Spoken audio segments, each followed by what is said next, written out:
L'info sur AL24 News, bienvenue. Le commissaire général de l'Office de secours et de travaux de l'ONU pour les réfugiés palestiniens, Philippe Lazzarini, a affirmé que les enfants dans la bande de Gaza meurent de faim en raison du blocus humanitaire imposé par l'occupant sioniste à l'enclave palestinienne.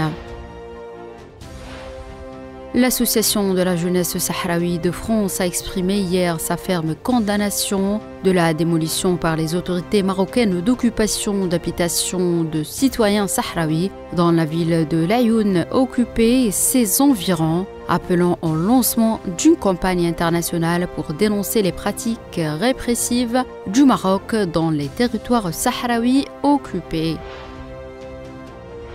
Le ministre russe des Affaires étrangères, Sergei Lavrov, a fustigé l'attitude de Volodymyr Zelensky, l'accusant de divulguer à la presse des informations confidentielles concernant les négociations. Je cite, « Zelensky est heureux de parler à n'importe qui à travers les médias, même au président Trump », a-t-il déclaré. Le chef de la diplomatie russe a insisté sur le fait que Moscou refusait de discuter en public des détails des négociations, sinon les négociations ne sont pas sérieuses.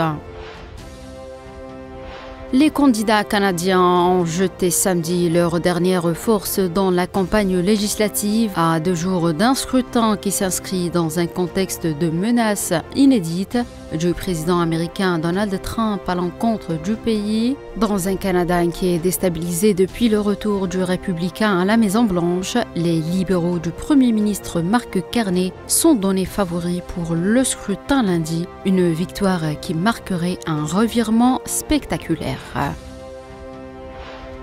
Des soldats indiens et pakistanais ont échangé des tirs à la frontière entre les deux pays pour la 3e nuit consécutive depuis l'attentat qui a causé la mort de 26 civils au Cachemire indien, a annoncé dimanche l'armée indienne.